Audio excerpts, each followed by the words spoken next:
এই চাটনি খাওয়ার পর টোটালি অবাক হয়ে গেছি। কাঁচা পেঁপের চাটনি এতটা সুস্বাদু হতে পারে কল্পনাও করতে পারিনি। আজকে তোমাদের সঙ্গে কাঁচা পেঁপের প্লাস্টিক চাটনির রেসিপি শেয়ার করব, যেটা খেতে হবে খুবই সুস্বাদু আর বানানো তো খুবই সহজ। তো এই চাটনি বানানোর জন্য একটা কাঁচা পেঁপে নিতে হবে। খোসাটাকে ছাড়িয়ে নেওয়ার পর এইভাবে দুই টুকরো করে কেটে নিতে হবে। তারপর জল দিয়ে ভালোভাবে পরিষ্কার করে ধুয়ে নিতে হবে। এবার এই পেঁপেটাকে একদম ছোট ছোট টুকরো করে কেটে নিতে হবে আর কাগজের মতো পাতলা করতে হবে। তো তোমরা চাইলে ছুরি বা বটি দিয়ে এই কাজটি করে নিতে পারো। আমি ছুরি দিয়ে একদম পাতলা পাতলা করে কেটে নিচ্ছি। যত বেশি পাতলা করে কাটা হবে রান্নার পর একদম ট্রান্সপারেন্ট হবে, মানে একদম প্লাস্টিকের মতো মনে হবে।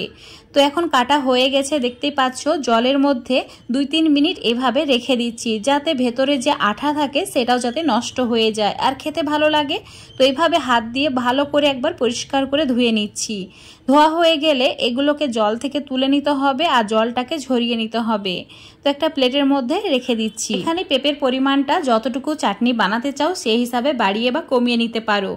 এবার চুলোর উপর একটা ফ্রাই প্যান নিয়েছি, দিলাম একটা কাপের মাপ করে 1 কাপ চিনি, মানে এখানে 200 গ্রাম মতো চিনি আছে, দিলাম ওই কাপের মাপ করে 1/2 কাপ জল। এখন ওয়েট করতে হবে চিনি গলা পর্যন্ত। চুলোর ফ্লেমটা মিডিয়াম টু হাই রেখেছি। চিনি প্রায় গলে গেছে, তো এই সময় অ্যাড করে দিতে হবে সামান্য পরিমাণে ফুড কালার। যদি গ্রিন ফুড কালার দিতে চাও সেটাও দিতে পারো, এমনকি অরেঞ্জ ফুড কালারটাও দিতে পারো নিজেদের পছন্দ মতো। এমনকি ফুড কালার না দিলেও এই চাটনিটা খুবই ভালো লাগে দেখতে। তো এটা দেখা সৌন্দর্যের জন্য দিয়েছি। সামান্য পরিমাণে ফুড কালার দিয়ে ভালো করে মিশিয়ে নেওয়ার পর ধুয়ে রাখা পেঁপের টুকরোগুলোকে দিয়ে দিতে হবে। তারপর ভালো করে মিশিয়ে নিতে হবে। মেশানো হয়ে গেলে চুলোর ফ্লেমটা মিডিয়াম টু লো করে রাখতে হবে। তারপর ঢাকা দিয়ে 5 মিনিট মিডিয়াম টু লো আঁচে রান্না করে নিতে হবে। তোমাদের 5 মিনিট পর দেখাচ্ছি। দেখতেই পাচ্ছ কত সুন্দরভাবে পেঁপের টুকরোগুলো একদম ট্রান্সপারেন্ট হয়ে গেছে, একদম প্লাস্টিকের মতো মনে হচ্ছে। তো এইভাবে একটু নাড়াচাড়া করে নিচ্ছি। এবার এর মধ্যে দিয়ে দিতে হবে কাজু আর কিশমিশ। তোমাদের ইচ্ছা মতো এখানে কাজু কিশমিশের পরিমাণটা কম বেশি করে দিতে পারো। তো কাজুগুলোকে ঠিক এইভাবে টুকরো করে নেওয়ার পর পেঁপের মধ্যে অ্যাড করে দিচ্ছি। তারপর এর মধ্যে দিয়ে দিতে হবে সামান্য পরিমাণে নুন। তো নুনের পরিমাণটা একদম সামান্য রাখবে, খুব বেশি দিলে আবার ভালো লাগবে না খেতে। ভালোভাবে মিশিয়ে নেওয়ার পর এটা 1 মিনিট হাই ফ্লেমে এইভাবে একটু নাড়াচাড়া করে নিচ্ছি, যাতে সমস্ত কিছু ভালোভাবে মিশে যায়। এবার ঢাকা দিয়ে 5 মিনিট মিডিয়াম টু লো ফ্লেমে আবারও রান্না করে নিতে হবে। পেঁপের টুকরোগুলো চিনির সেরার মধ্যে সেদ্ধ হতে 15 মিনিট মতো সময় লাগে, একদম পারফেক্টভাবে কুক হয়ে যায়।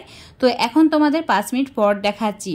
দেখতেই পাচ্ছ একদম দারুণ ট্রান্সপারেন্ট হয়ে গেছে আর দেখতে অনেক বেশি লোভনীয় লাগছে। তোমাদের এখন একটা টুকরো এইভাবে চেক করে দেখিয়ে দিচ্ছি সেদ্ধ হয়েছে কিনা। দেখো একদম পারফেক্ট হয়েছে আর পেঁপের একটা টুকরোও ভেঙে যায়নি, দেখতে অনেক বেশি সুন্দর লাগছে। চুলোটাকে অফ করে দিলাম। এখন নিয়েছি লেবু।